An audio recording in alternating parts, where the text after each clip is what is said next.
PSC দুর্নীতিমুক্ত মঞ্চ ছাত্রছাত্রীদের স্বার্থে ধারাবাহিক লড়াই করবে এবং যেটা হচ্ছে দুর্নীতির বিরুদ্ধে যখন প্রশান্ত বর্মনের কেস আছে বা তারপরেও আসে আমরা ধারাবাহিক লড়াই করেছি।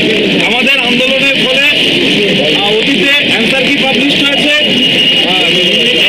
ইন্ডিভিজুয়াল মার্কস পাবলিশ হয়েছে, কাট অফ দিয়েছে, তার নন নিয়োগ দিয়েছে। এই সমস্ত লড়াই আজকেও আমরা লড়বো। তো এই পরীক্ষার এক্সাম আমাদের নিতে হবে। যে কেউ পরীক্ষায় কষ্ট করে পড়াশুনো করবে সে পাবে, আর সাদা খাতা পাবে দিয়ে সে চাকরি পাবে, এটা হবে না। এই লড়াই আমরা লড়বই এবং আমাদের এই লড়াইকে ধারাবাহিকভাবে আমরা লড়বো। কারোর সঙ্গে আপোষ করার কোনো উপায় নেই। আমি এখানে কিছু কথা বলবো ব্যক্তিগতভাবে। আমি একজন শিক্ষক হিসাবে এখানে কিন্তু কোনো রং নিয়ে আসি নাই। এখানে একজন ছাত্র, এখানে হাজার হাজার ছাত্রছাত্রী আছে, কেউ রং নিয়ে আসে নাই।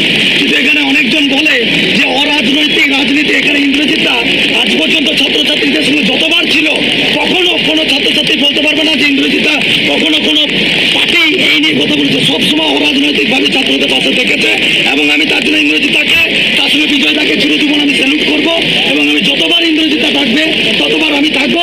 আগে ছাত্রছাত্রী কি বলছে, ইংরেজিটা বলছে। আর একটা কারণ সেটা হচ্ছে যারা মনে করে এই যে দুর্নীতি হয়েছে এটা রাজনৈতিক কারণেই দুর্নীতি হয়েছে, যারা রাজনীতি করে তারাই দুর্নীতি করত। আর দুর্নীতির বিরুদ্ধে লড়াইটা যদি অরাজনৈতিক বলে আখ্যা দেওয়া হয় তাহলে যারা রাজনীতি করার জন্য দুর্নীতি করেছে তাদেরকে ঘুরিয়ে সাপোর্ট করা হয়। যে রাজনীতি আজকে সরকার যারা চালাচ্ছে তারা রাজনীতি করেই এসেছে। দুর্নীতির বিরুদ্ধে আন্দোলনটা একটা রাজনৈতিক পদক্ষেপ। এখানে কোনো অরাজনৈতিক বলে মেকি ভেদধারী চলে না। যে লড়াইটা স্বচ্ছ দুর্নীতি, একদম স্বচ্ছ লড়াইটা রাজনৈতিক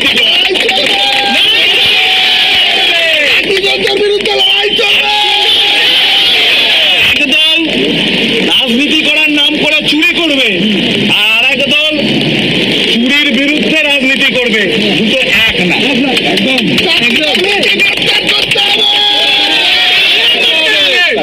আর এখানে আরেকটা কথা, যেখানে হাজার হাজার ছাত্রছাত্রী এখানে আসছে, ইনারা ওপর থেকে ভাবছে যে দু চারজন ছাত্রছাত্রী বারে বারে আসছে এতে কোনো যায় আসে না, কিন্তু ইনাদেরকেও ভুগতে হবে। আজকে যে চাকরি চুরি করছে আর তার জন্য আমরা এটা মনে করি এখানে যে শত শত হাজার হাজার ছাত্রছাত্রী এখানে এসেছি, আজকে 1000 এসছি, পরবর্তীতে 50,000 ছাত্রছাত্রী আসবে এবং আমরা এই ফুড এসআইয়ের এক্সাম ক্যান্সেল করে ছাড়বো। আর এটা নয়, এখানে আধিকারিক যারা রয়েছে লাখ লাখ টাকা মাইনে পাই, তাদের টাকার ইনক্রিমেন্টের পরে ইনক্রিমেন্ট, একটা মাসের মাইনে বন্ধ করে দিলে ওনারা ঝান্ডা ধরে রাস্তায় নামে। আর আজকের দিনে ছাত্রছাত্রীদের যে লাইভ নিয়ে খেলা চলছে, লুডো খেলা চলছে ওপর থেকে, এই লুডো খেলা ছাড়িয়ে দেবো আমরা। এখানে আমরা শিক্ষক ছাত্রছাত্রীরা একত্রিত হয়ে এর পরবর্তী 1 মাসের মধ্যে আমাদের রি-এক্সামিনেশনের ডেট দিতে হবে, না হলে হাজার হাজার ছাত্রছাত্রী অনশনের দাবিতে এখানে নামবে। এটা আমি বলে রাখলাম। আজকে আমরা এত ছাত্ররা এই যে দুর্নীতির বিরুদ্ধে আজকে এই বৃষ্টির মধ্যে আমরা আজকে এখানে দাঁড়িয়েছি, আমাদের এই পরীক্ষা যে সফলভাবে নেওয়া হয়নি, আমাদের কোশ্চেন যে আউট হয়ে গেছে, আমরা আজকে এখানে দাঁড়িয়ে আন্দোলন করছি। আমরা চাই যেন স্বচ্ছভাবে আমাদের রি-এক্সাম হয় এবং আমরা যতদিন না এই রি-এক্সাম হচ্ছে ততদিন পর্যন্ত আমরা এখানে আন্দোলনে দাঁড়িয়ে থাকবো। এবং আজ কেন প্রতিটা সময় আমরা আরো বেশি করে আসবো এবং এখানে আমাদের আন্দোলন চলছে এবং চলবে। এই অরাজনৈতিক এই অস্বচ্ছতা কোনোদিনও চলতে পারে না। আমাদের কি হবে আমাদের জীবনের সামনে? গত বছরগুলো আমরা কি করবো? আমাদের জীবন থেকে এই বছরগুলো চলে যাচ্ছে। এই সরকার এই পিএসসি কি ফিরিয়ে দেবে আমাদের? এই লড়াই চলছে এবং এই লড়াই চলবে, আমরা এখানেই দাঁড়িয়ে থাকবো। আরেকটা জিনিস,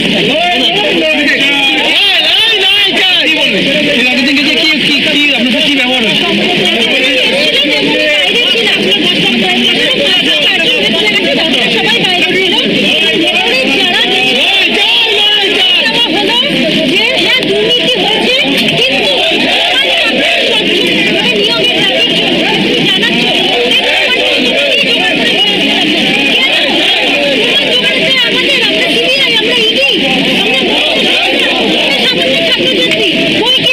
পরীক্ষা নেই।